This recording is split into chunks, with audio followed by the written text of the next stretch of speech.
Seguimos en Claramente Claro y seguimos con Ignacio Diego, presidente del Partido Popular de Cantabria. Bueno, ¿cómo le estamos tratando? ¿Bien? A gusto. Bien. Le dije antes de empezar a gusto y sigo estando muy a gusto. Bueno, ahora viene un poco ya lo más complicado. El Gobierno de Cantabria le acusa a usted de ser poco solidario, es decir, un insolidario con el asunto de las basuras del País Vasco. Dice que, bueno, que no se está portando muy bien, que digamos, con nuestros vecinos. Bueno, yo dije en algunas ocasiones que yo quería mantener diferencias con las formas de hacer y las formas de gestionar de socialistas y regionalistas. Y yo veo que ellos se empeñan también en lo mismo, en hacer las cosas distintas a las que hacíamos nosotros. Quizá para algunas cosas sea bueno y para otras muchas me temo que no. En este caso, nuestra relación con el País Vasco siempre fue cordial. Ahora bien, cordial dentro de algo que es legítimo, que es competir por ser mejor.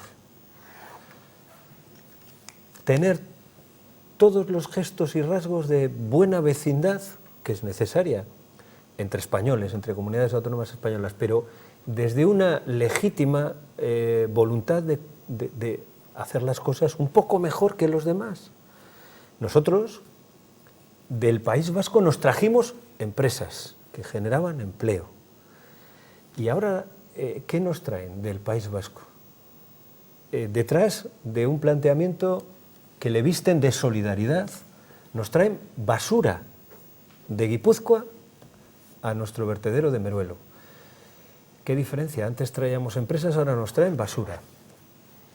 Y lo visten de solidaridad. Yo lo explicaré lo más rápido posible. Mire, el problema que tiene Guipúzcoa se le genera Guipúzcoa a sí misma. ¿Por qué digo esto? Porque miren, hace ahora aproximadamente, en el año 2008, Guipúzcoa decide que va a cerrar todos los vertederos de basura que tienen en su territorio. No quieren vertederos de basura en su territorio. Y ya entonces, con esa decisión, tienen que buscar solidaridad en otros territorios. Bien, en mayo de 2008, el 8 de mayo de 2008, Guipúzcoa y Vizcaya firman un convenio de colaboración apelando a la solidaridad de los guipuzcoanos. Mayo de 2008, estamos hablando ahora de hace 8 años. Y ese convenio es que Guipúzcoa va a llevar todos los días a Vizcaya una parte de las basuras que genera y que no tienen ya cabida en vertederos que se estaban cerrando. Y Vizcaya, por solidaridad intraterritorial dentro de la propia comunidad autónoma vasca, acoge en sus vertederos esa basura. Por 4 años, y cumplen, de 2008 a 2012, Vizcaya coge parte de las basuras de Guipúzcoa y las asume en Vizcaya.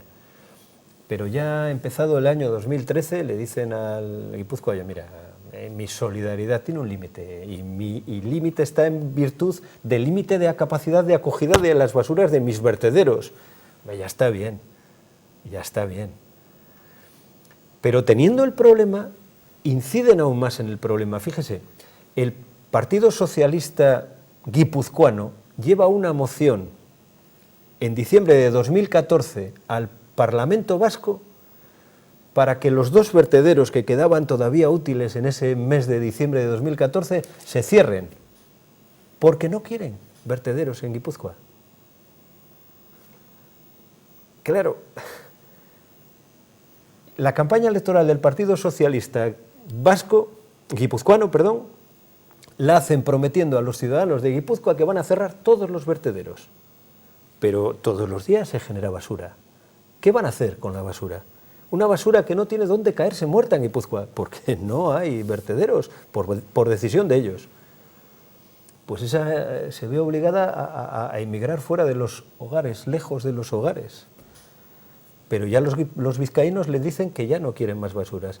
Y los alaveses inauguran hace escasos meses un vertedero que tiene vida útil hasta 2028. ¿Pero qué le dicen los alaveses? Que para sus basuras, no para la de los guipuzcoanos. Que los guipuzcoanos ya han tenido años para arreglarse su problema y no lo quieren arreglar.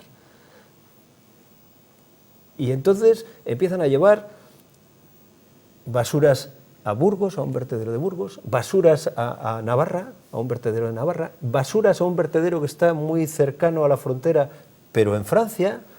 Pero claro, esos vertederos les acogen temporalmente. Y ahora resulta que una falsa solidaridad, porque los guipuzcoanos dicen que no quieren vertederos en su tierra, que prefieren pagar para llevar la basura a otros territorios. Nosotros tenemos un vertedero que es un valor estratégico para nuestra región, porque garantiza sostenibilidad ambiental y garantiza salud pública, porque los guipuzcoanos apelan a un problema de salud pública que puede generarse si no tienen dónde echar sus basuras. Bueno, pues nosotros tenemos solucionado ese problema por previsión de un gobierno del Partido Popular que diseñó todo un plan de residuos de Cantabria y le ejecutó y sacó adelante un vertedero en Meruelo, ayuntamiento que acoge las basuras de todos los cántabros, pero tiene una capacidad limitada. Y los guipuzcoanos generan anualmente más del doble de basura que la que generamos los cántabros, porque los cántabros tenemos una planta de selección, de triaje, de valorización de los residuos que hace que se separen una buena parte, que se reutilicen una buena parte y solo una mínima parte va al vertedero. Los guipuzcoanos nos traen toda la basura, porque no tienen plantas de triaje y de separación y de selección y de valorización. Nos traen toda la basura comprimida. Nos van a traer un volumen de basuras que, insisto, es más del doble del que nosotros generamos, cerca del triple. Y nos van a agotar nuestro vertedero en muy poco tiempo si lo acogemos durante 4 años. Eso no es solidaridad, eso es estupidez, créame. Yo oía desde algún lado del gobierno regional de aquí de Cantabria que, aparte de todo eso que ha dicho usted, que estaban en peligro los puestos de trabajo de Mare. Y que también como que nos estaban haciendo un favor.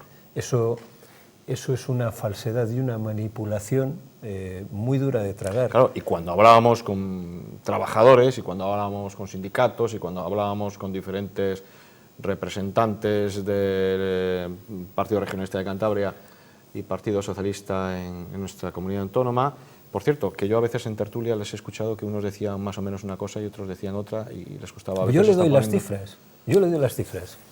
Cuando llegamos nosotros al gobierno en 2011, Mare tenía una deuda de 14 millones de euros. 14 millones de euros. Nosotros hemos conseguido que 2 ejercicios de nuestros 4 años de gobierno, Mare cierre sus cuentas sin deudas. Sin deudas.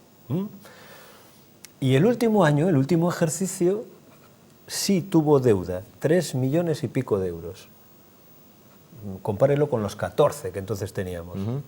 Bien, hicimos un ERE nosotros en Mare, nosotros negociamos con los sindicatos y acordamos con los sindicatos una fórmula por la que 5 empleados se prejubilaron y otros 6 empleados se fueron de la empresa indemnizados.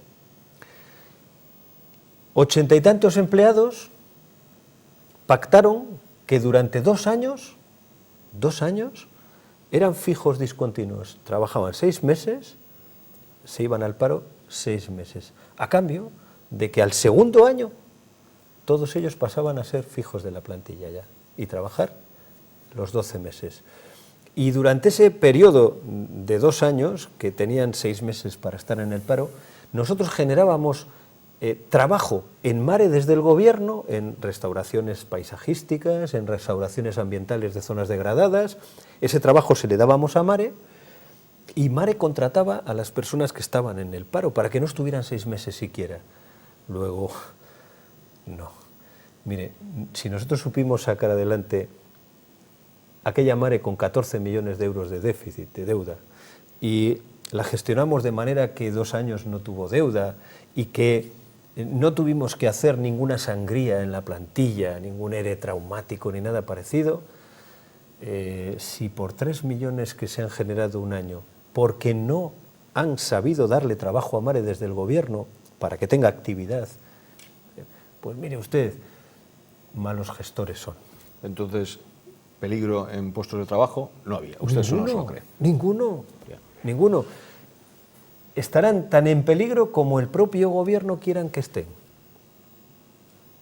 Si gestionan y gestionan adecuadamente, no hay riesgo. Bueno, como hay muchos temas de que hablar, ¿qué le parece si hablamos de Sierra Llana y Valdecilla? ¿Cómo están las cosas por ahí, en sanidad? Me parece muy bien.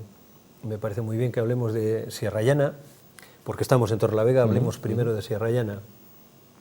Hablemos de ese hospital de Sierra Llana en el que el gobierno que yo presidí hizo una importante apuesta de futuro por Sierra Llana, pero que la trasladó a hechos. Y ahí están las urgencias pediátricas como una inversión hecha para fortalecer un Sierra Llana que nosotros cogimos en unas determinadas condiciones y lo transferimos en otras, mejor gestionado, con una obra ya ejecutada y un servicio nuevo que no tenía la comarca del Besaya de urgencias pediátricas, con una inversión en el área de digestivo llevada a cabo para mejorar un área importante para el beneficio de la calidad de vida de los ciudadanos de la comarca del Besaya en el ámbito del digestivo, con un compromiso que estábamos ya trabajando con los profesionales de Sierra Llana para el diseño del nuevo módulo, del nuevo edificio a construir en Sierra Llana, para completar más servicios asistenciales desde Sierra Llana, y con un compromiso que estábamos esperando que el ayuntamiento nos cediera unos terrenos para poder hacer un mejor aparcamiento y mayor aparcamiento que requiere Sierra Llana, es decir, con una apuesta por Sierra Llana decidida. Valdecilla, que es nuestro buque insignia, cuando nosotros llegamos allí, yo creo que no engañamos a nadie, eso estaba a la vista. Valdecilla llevaba en estructura con unas obras paralizadas casi 3 años, paralizadas. Llevaba 12 años largos de obras y nosotros en 1 año y medio conseguimos terminar las obras de Valdecilla.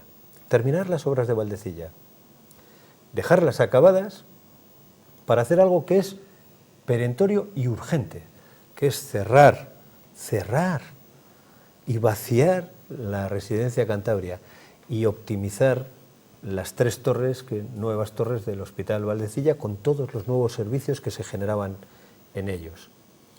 Bien, desde que decidimos la fórmula para terminar Valdecilla, desde el día ese nos encontramos a socialistas y a regionalistas, a socialistas y a algún sindicato como Comisiones Obreras, con una determinación firme por impedirnos acabar las obras. Lo llevaron al juzgado. El juzgado se pronunció a favor de la fórmula que habíamos elegido. Lo volvieron a llevar otra vez a recurrir y llevarlo otra vez al juzgado para intentar parar las obras. El juzgado se pronunció de que estaban haciéndose las cosas bien. Cuando llegaron y se encontraron ya Valdecilla para estrenar, para inaugurar, no quisieron hacerlo, quisieron demorarlo en el tiempo. El proceso ha sido muchísimo más largo de lo requerido y ahora la consejera de Sanidad dice que están mal ejecutadas las obras, que no saben, que los pasillos son muy largos. Claro, la comunicación de esas 3 torres es una comunicación horizontal, que comunican los 3 pasillos. El proyecto que ellos dejaron era las 3 torres aisladas entre sí. Y si había que pasar un enfermo de una torre a otra, había que bajar en comunicaciones verticales y salir fuera para volver a entrar en la siguiente torre. Nosotros generamos unos pasillos que comunican las 3 torres. Esos pasillos necesariamente son largos. Pero ¿y cuál es el problema? El problema es que el personal sanitario tiene que andar más, pero mucho más cómodos, porque no tienen que salir a la calle y los enfermos no tienen que salir a la calle, que no les gustan el diseño que se dio por los profesionales, que por Dios no va a ser el presidente o la consejera quien diseñe los módulos de enfermería. Pues si les gustan más de otra manera, con otros materiales o con más pantallas de vigilancia, pues equípenlos. Esa es una decisión política de ellos. Pero lo que no pueden decir es que está mal hecho. No pueden decir que está mal hecho, porque es falso. Y yo, mire, no se lo deseo a nadie que tenga que ser asistido en Valdecilla. No se lo deseo a nadie. pero todos los que han pasado, todos los enfermos, y algunos conozco, que han tenido, desgraciadamente, que pasar y ser asistidos en el nuevo Valdecilla, todos salen absolutamente orgullosos de que Cantabria tenga un hospital como el nuevo Hospital Valdecilla, orgullosos de la asistencia, que siempre ha sido así, de los profesionales extraordinarios que tenemos en Cantabria de la sanidad, desde el médico, pasando por la enfermera, por el auxiliar y por el celador, todos extraordinarios, pero están ahora especialmente orgullosos de unos equipamientos que son de primer nivel mundial en cuanto a su calidad. Todo lo demás es, miren, es algo que es viejo en política, que es intentar denostar, intentar afear, quitar valor a aquello que han hecho otros, a los logros anteriores, y que envidian ellos no haber podido, no haber sabido durante 8 años que ellos gobernaron, haber podido hacer Valdecilla. Volvemos a Torrelavega. Primero fue Ildefonso Calderón. Decían que con un alcalde como él y un Partido Popular gobernando este municipio, pues que no se iban a poder solucionar las cosas. Hubo aquella moción, aquella famosa moción de censura, año y poco de elecciones. Le achacaban después a usted la responsabilidad de que, bueno, que esta zona de Sanja-Besaya pues no prosperaba, no había alegría, decían. Pues ya no está Ildefonso, ya no está tampoco usted como presidente del Gobierno de Cantabria. Podemos comprobar que el SNIACE ya empieza a funcionar, ya está trabajando, ya hay alegría en las calles, ya, en definitiva, ya hay mucho más industria. No, lo estoy hablando irónicamente. Le echaban la culpa, percibo la ironía. Echaban totalmente la culpa a Ildefonso Calderón y a usted. Han pasado un tiempo prudencial y veo que las cosas no se solucionan. ¿Hablamos de SNIACE? Antes le decía, medidas como las que pusimos en marcha en el marco del plan industrial, que tenía medidas específicas para la comarca del Besaya, medidas de empleo, medidas industriales, acuerdos con el gobierno del Estado para facilitar ayudas a las empresas que se implantaran en la comarca, conseguimos que un polígono industrial como Tanos Viernes, que estaba cuasi vacío, había 4 empresas, pues hoy es lo que es. Y eso fue el trabajo coordinado del Partido Popular en el Ayuntamiento de Torrelavega con Ildefonso a la cabeza y del Gobierno de Cantabria presidido por Ignacio Diego. Trabajo coordinado, iniciativa, esfuerzo, dedicación, ideas que se pusieron al servicio de la comarca. Que desde luego no fue pasar de la noche al día, pero fue empezar a amanecer, empezar a dar luz, empezar a dar esperanza, a dar ilusión a la gente. Y ahora noticias que van surgiendo en el día a día, el paro crece de nuevo en la comarca, no hay nuevas empresas que se implanten en la comarca. SNIACE, a la que gobernando el Partido Popular y coordinado Ayuntamiento, Partido Popular en el Gobierno regional, Partido Popular en Madrid, hicimos notabilísimos esfuerzos que no sé si serán o no reconocidos, pero que le resolvimos el problema que nos encontramos en mayo de 2011 con la amenaza del director, entonces el presidente del Consejo de Administración, el señor Blas Mezquita, de que por culpa de la modificación de un parámetro ambiental que le habían modificado en aquel momento el gobierno de Cantabria del señor Revilla, siendo consejero de Medio Ambiente el señor Martín, Francisco Martín, actual consejero de Industria, el señor Mezquita dijo, o me reconducen ese parámetro o cierro la empresa y ya no la abro después del verano. Y nosotros nos encontramos con eso. Y SNIACE abrió, funcionó y volvió a cerrar, porque estaba siendo mal gestionada. ¿Pero quién gestionaba la empresa SNIACE? La gestionaban unos empresarios privados. No, el gobierno no gestiona las empresas. Unos empresarios privados que la llevaron a una deuda brutal, enorme, que dejó como dejó a SNIACE y que mandó a muchas personas a la calle. Pero nos culpaban a nosotros, sí. A nosotros. Y nosotros lo que hicimos fue garantizarles, gestionando las ayudas en el Gobierno central. Fátima Báñez, ministra de Trabajo, se comprometió con SNIACE a tener 4 millones de euros para las ayudas a la prejubilación. Eso lo gestionó personalmente quien está hablando con usted y fue aprobado en el gobierno del Partido Popular, y lo saben todos los que quieran saberlo y recordarlo. Y un parámetro ambiental que era la causa de que no pudiera abrir SNIACE ya, que se había fijado en el año 1973 y que en pleno siglo XXI se incrementa por 7 para que SNIACE abra. Oiga, nosotros hemos hecho por SNIACE todo lo que se podía hacer y más, y fue reconocido en algún momento de lucidez por algunos de los miembros del comité de empresa. Ahora llegaron otros al gobierno. Por cierto, desde que ya no está Ildefonso Calderón e Ignacio Diego en el gobierno, ya no hay manifestaciones en SNIACE. Ya hay sosiego y paz. Pero sigue cerrada. Y nadie apoya a SNIACE, nadie ayuda a SNIACE. ¿Tiene futuro SNIACE? Y sigue cerrada. Pero no hay manifestaciones, nadie se queja y todo el mundo está tranquilo y a gusto, menos los trabajadores de SNIACE honrados, que confiaron en el presidente del comité de empresa, que no les lleva a ningún sitio que sepamos. Y el gobierno el señor Revilla, dijo hace ya meses, en octubre abre SNIACE, sí o sí. Estas fueron palabras del señor Revilla. ¿Dijo el año? Y yo no he visto que SNIACE haya abierto, y yo no veo soluciones a SNIACE, y tienen pendiente la presentación de un plan industrial que convenza a un órgano vital que tiene que autorizar la salida a bolsa, y yo no veo que haya esfuerzos en ese sentido. Si usted hubiera sido de otra formación política, ¿le hubieran tratado de la misma manera a los sindicatos? No. ¿Está convencido? Sí, absolutamente. ¿Está seguro? Estoy tan seguro como que lo estoy viendo. Es decir, a nosotros todo era presión, todo eran manifestaciones, eran acusaciones de que nosotros éramos los responsables, cuando no era cierto, porque esa empresa estaba gestionada por privados. Nosotros ayudamos todo lo que se podía ayudar y un poco más a SNIACE. Pero todos los días eran manifestaciones. Y el objetivo era el señor Calderón y el señor Diego, el gobierno del Partido Popular.